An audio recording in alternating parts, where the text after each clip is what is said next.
Hello అండి, welcome back to our channel spicy plate by Priya. ఈరోజు మన ఛానల్లో క్రిస్మస్ సందర్భంగా గులాబ్ జామున్స్ అనేవి ఎలా ప్రిపేర్ చేసుకోవాలో చూపిస్తాను.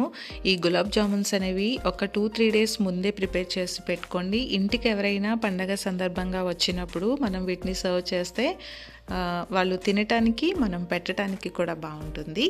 అయితే ఎలా ప్రిపేర్ చేసుకోవాలో చూపిస్తాను, వచ్చేసేయండి. ఇక్కడ నేను MTR గులాబ్ జామున్ ప్యాకెట్ అయితే యూస్ చేస్తున్నాను. మీరు ఎలాంటి బ్రాండ్ అయినా యూస్ చేయొచ్చు. ఈ ప్యాకెట్ అనేది మనం కొలిచి తీసుకుంటే 1.5 కప్ వరకు వస్తుంది. ఇలా తీసుకున్నటువంటి ఈ మిక్స్ అనేది ఒక్కసారి చక్కగా చేతి వేళ్లతోనే చక్కగా మిక్స్ చేసుకొని కాచి చల్లార్చినటువంటి పాలు ఏవైతే ఉన్నాయో 1/2 కప్ వరకు తీసుకున్నాను. ఈ పాలు అనేవి కొద్దిగా ఒకేసారి యాడ్ చేసుకోకుండా కొంచెం కొంచెంగా యాడ్ చేసుకుంటూ మనం పిండెను మరీ గట్టిగా కాకుండా చేతి వేళ్లతోనే అలా మెదుపుకుంటూ ఒక ముద్దలాగా ప్రిపేర్ చేసుకోవాలి. నాకు ఈ మొత్తం బ్యాటర్ కలుపుకోవడానికి 1/2 కప్ కంప్లీట్గా పాలైతే పడ్డాయి. మీరు కొంచెం వాటర్ కొద్దిగా మిల్క్ కూడా యాడ్ చేసి కలిపి పెట్టుకోవచ్చు. ఇలా కలిపి పెట్టుకున్నటువంటి ఈ పిండిను ఒకసారి ఇలా విడదీసి చూస్తే కనుక ఎయిర్ గ్యాప్స్ అనేవి ఫామ్ అయి ఉండాలి. అలా కలుపుకుంటేనే మనకి గులాబ్ జామున్స్ అనేవి చాలా పర్ఫెక్ట్గా వస్తాయి. మరీ గట్టిగా కాకుండా ఇలా చేతి వేళ్లతో సున్నితంగా కలుపుకొని ఈ బ్యాటర్ అనేది చక్కగా మనం కలిపి పెట్టుకోవాలి. ఈ కలుపుకున్న తర్వాత ఒక 1.5 స్పూన్ వరకు నెయ్యి అనేది యాడ్ చేసుకుని ఇంకొకసారి బాగా కలుపుకొని వెట్ క్లాత్ అనేది దీనిపైన కప్పి ఒక 10-15 మినిట్స్ పాటు కప్పి పక్కన పెట్టుకోవాలి. ఈలోగా దీనికి షుగర్ సిరప్ అనేది ప్రిపేర్ చేసుకుందాము.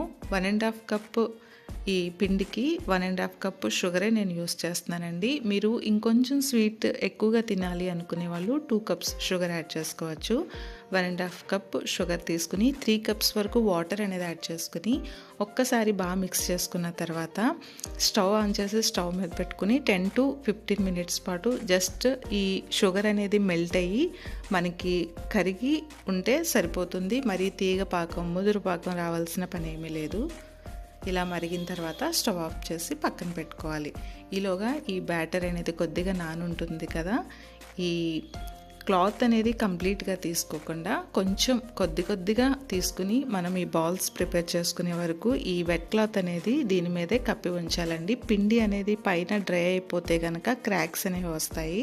కాబట్టి కొద్దిగా బాల్స్ తీసుకునేంత వరకు మనం కప్పి ఉంచి బాల్స్ అనేది ప్రిపేర్ చేసుకోవాలి. ఈ బాల్స్ అనేవి చేతి వేళ్ళ మధ్యలో గట్టిగా ప్రెస్ చేస్తూ మనం బాల్స్ చేసుకుంటే పైన ఎక్కడ కూడా మనకి క్రాక్స్ అనేవి రాకుండా ఉంటాయి. ఈ బ్యాటర్ అంతా కూడా ఒకే సైజులో ఇలా బాల్స్ అనేవి ప్రిపేర్ చేసి పక్కన పెట్టుకోవాలి.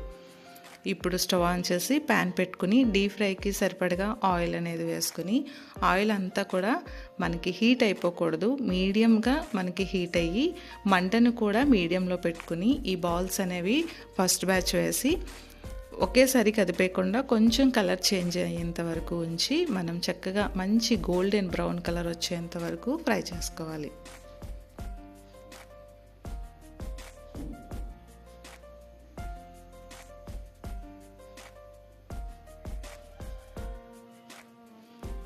ఇలా ఫ్రై చేసుకున్న తర్వాత చక్కగా వీటిని స్ట్రైన్ చేసుకుని మనం పక్కన పెట్టుకోవాలి.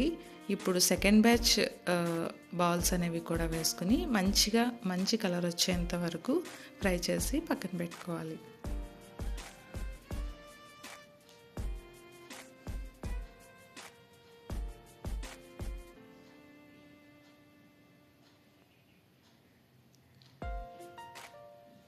మంటను ఎక్కడ కూడా మీరు హై ఫ్లేమ్లో పెట్టి మనం ఫ్రై చేసుకోకూడదండి. మీడియం ఫ్లేమ్లోనే ఇలా ఫ్రై చేసుకోవటం వల్ల లోపల నుంచి బయట వరకు మంచిగా కుక్ అయ్యి కలర్ కూడా మంచి కలర్ వస్తుంది.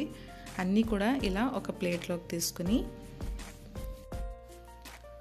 ముందుగా మనం ప్రిపేర్ చేసి పెట్టుకున్నటువంటి ఈ షుగర్ సిరప్ అనేది కొద్దిగా గోరువెచ్చగా అయి ఉంటుంది, మరీ వేడిగా కాకుండా. ఇలాంటి టైంలో మనం మొత్తం అన్నీ కూడా ఫ్రై చేసి పెట్టుకున్నవి చక్కగా అన్నీ కూడా ఇందులో వేసుకుని లోపల వరకు డిప్ చేసుకుని కలిపి ఒక్క 15 మినిట్స్ పాటు మూత పెట్టుకోవాలి.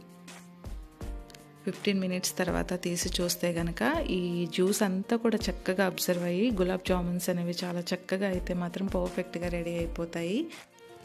నేను చేసినటువంటి ఈ జామున్స్ అయితే ఇంట్లో అందరూ కూడా లైక్ చేస్తూ చాలా చక్కగా అయితే తిని నాకు రివ్యూ ఇచ్చారు. మీకు కూడా ఈ వీడియో కనుక నచ్చినట్లయితే వీడియోని లైక్ చేయండి. ఛానల్ ఎవరైనా కొత్తగా యూజ్ చేస్తున్నట్లయితే సబ్స్క్రైబ్ చేసుకోవటం మర్చిపోవద్దు. Thank you. Happy Christmas.